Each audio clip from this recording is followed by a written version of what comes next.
రాష్ట్రంలో పరిశ్రమల స్థాపనకు కూటమి ప్రభుత్వం ప్రత్యేకంగా కృషి చేస్తోందని మానవ వనరుల అభివృద్ధి శాఖ మంత్రి నారా లోకేష్ తెలిపారు. అనంతపురం జిల్లా గుత్తి మండలం బేతాపల్లిలోని రెన్యూ సంస్థ 22,000 కోట్ల పెట్టుబడులతో 2,300 ఎకరాల్లో నిర్మిస్తున్న సోలార్ ప్రాజెక్టును ఆయన మంత్రి గొట్టిపాటి రవికుమార్తో భూమి పూజ చేశారు.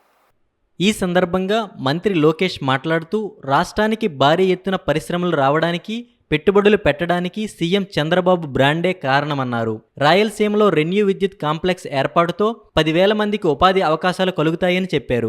ఎన్నికల మేనిఫెస్టోలో చెప్పిన విధంగా రాష్ట్రంలోని నిరుద్యోగి యువతకు 20 లక్షల ఉద్యోగాలు కల్పిస్తామని పునరుద్ఘాటించారు. డిఎస్సి ద్వారా 16,000 టీచర్ పోస్టులను వచ్చే నెలలో భర్తీ చేస్తామన్నారు. ఇక్కడ ఉత్పత్తి అయ్యే విద్యుత్ రాష్ట్రానికే కాకుండా దేశ అవసరాలకు కూడా ఉపయోగపడనుందన్నారు. ఇలాంటి ప్రాజెక్టులను ప్రోత్సహించడం ద్వారా రాష్ట్రంలో విద్యుత్ ఛార్జీలు తగ్గించే ప్రయత్నం చేస్తున్నామని చెప్పారు. ప్రస్తుతం టాటా ఎనర్జీ, టీసీఎస్ సహా అనేక సంస్థలు రాష్ట్రంలో పెట్టుబడులు పెడుతున్నాయని తెలిపారు. త్వరలోనే కర్నూలుకు హైకోర్టు బెంచ్ తీసుకొస్తామన్నారు. గత ప్రభుత్వం రోడ్లపై గుంతలను పూడ్చలేకపోయిందని, ఒక్క పెట్టుబడిని కూడా తీసుకురాలేకపోయిందని విమర్శించారు. మంత్రి గారు ఇప్పుడే చెప్పినట్లు బాబు సూపర్ 6 లో తొలి హామీ 20 లక్షల ఉద్యోగాలు కల్పిస్తామని.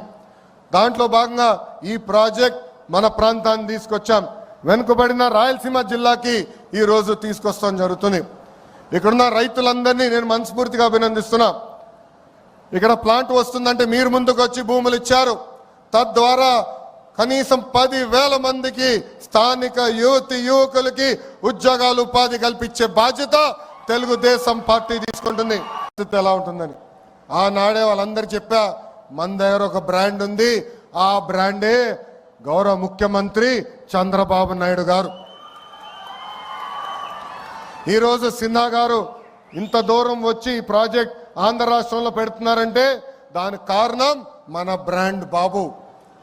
ఈరోజు పెద్ద ఎత్తున టీసీఎస్ ఉత్తరాంధ్రలో పెట్టుబడులు పెడుతున్నారంటే దానికి కారణం ఒక బ్రాండ్, అది బాబు గారు.